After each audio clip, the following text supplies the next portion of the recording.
that? Can you hear me, Mother? Hello? Can you... what do you want? I don't know. Nobody knows I think that. you rang me. I didn't think so.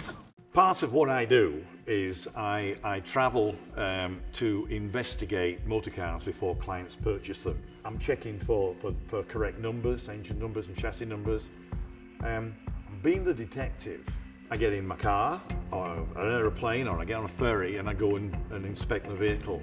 I go all over Europe, I go all over this country, and in many cases they're not just a run-of-the-mill Ferrari, they're a special one-off or a particular special car for some reason, and I spend a lot of my time doing those things. This morning I was supposed to go do an examination, an inspection on a Jaguar XK 120, but it's pissing with snow, so the Pennine Hills are full of snow this morning, completely wrecked my plans.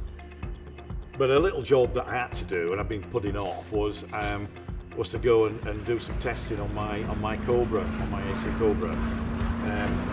It's big block Ford, 7 horsepower. So I thought, what a perfect day. It's snowing, so let's go and do some handling checks and some differential checks.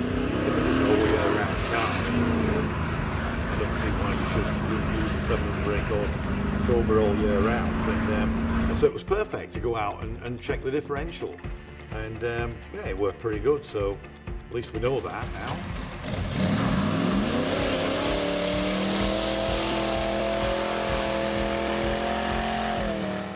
They're very tiring, these trips. I'll tell you about one I did last week. I had to do 3 jobs in one day. And I travelled to London to look at a 1969 Mercedes 280 SL, magnificent car. And then from there into Surrey to look at a Spiker for another client. And then the third visit of the day was a little special thing for me. Well, I was up early in the morning because I'm one of those people that think there is only one 6 o'clock in the day, but there wasn't, there was 2. So I was on the road at 6 o'clock. I did a video about Testarossa. I know I shouldn't, but I go looking at the comments, and there are some dicks. I have a tendency of talking to myself in the car sometimes, but that's just me. I'm a little bit odd. You know what's wrong with my life is I haven't got the woman with my dreams in it.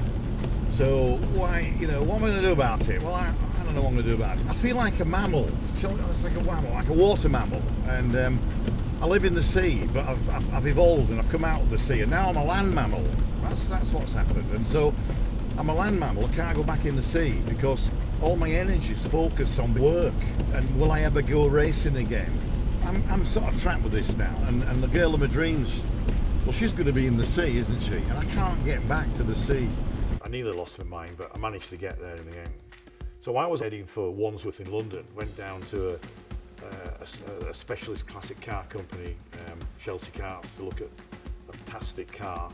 I kind of knew it was going to be a special car, but when I saw it, I was over the moon with it. When I walk up to a car, I see it a little bit like when you walk up to a horse, you kind of look at its stance, and you look at it from a distance, almost stroking its face as you walk up to the car. That's how I get a first impression of a motor car. And a first impression tells so many things. In some cases, the first impression's that accurate that any other inspection is just picking and poking. And what I experienced with this 280 was just that. When I stood back from it and looked at it, I knew this was going to be a special car. It was a restoration car, and I was nervous about that because people don't restore cars properly. They remove the soul from the car. They over-restore the cars. Right, so John, you've had a look around it. Are you generally happy with it? All the moon with it. Yeah. It's as good a restoration I've seen, honestly. It really is. I mean, but I think that's quite a compliment, seeing as you do a lot of restoring everything yourself. I do tend to tell it as it is a bit. I was so surprised. People that restore this car, they restore it very, very well indeed. I was so impressed. I rang my customer and I just advised him, buy the car, don't lose the car. Hello? Hello, Rich. Can you hear now? Yeah, I lost you there a second. Yeah. Man, I have to say that the restoration on this car is my standard. Oh, excellent. It's, Well, that is rare. it's been done really, really, really properly, this thing. Excellent. Yeah, I think you better go and get the deal finalised then and get that sorted. So from there, the next stop was to travel down into Surrey to go to Mole Valley Garage to look at a Spiker. Now I knew about this car previously from another client of mine who was considering buying it.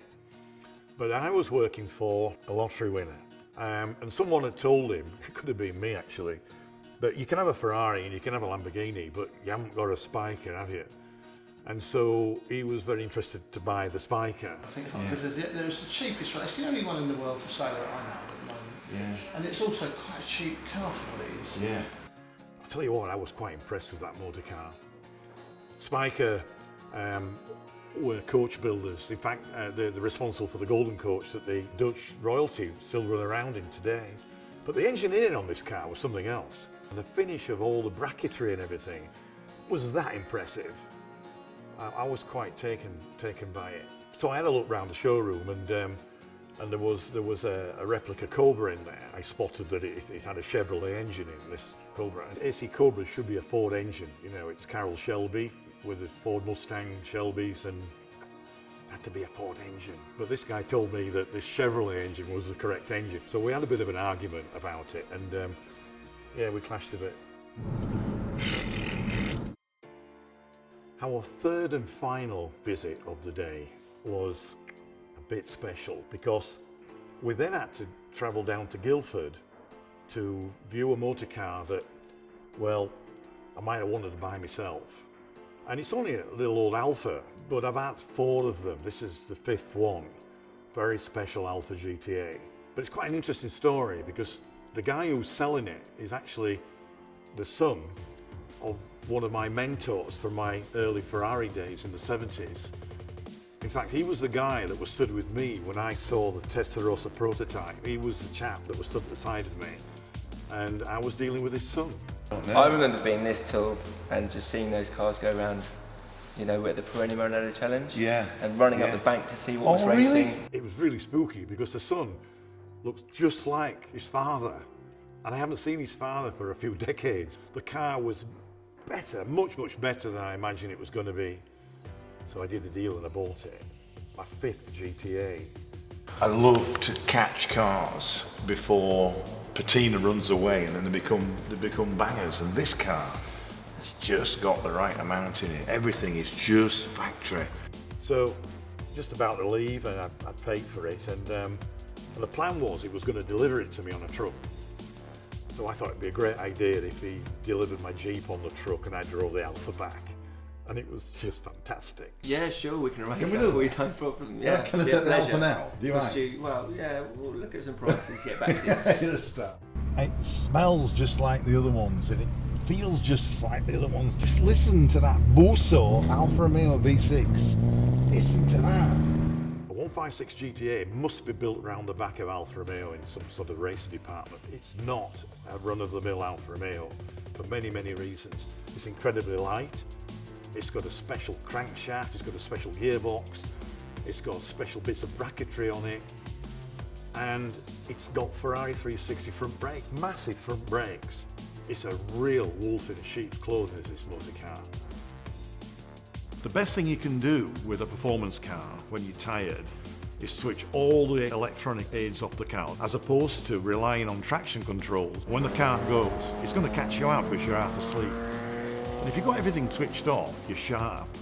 And that's what I did, and I came back with that motor car sharp as a pin. 11:30 at night, then it switches off, and then I get tired, and I don't think I came round until the middle of the next day, really, but awesome times. I think we'll sort that shit in the morning, honestly. I think it's time to go home now. It's been a long enough day.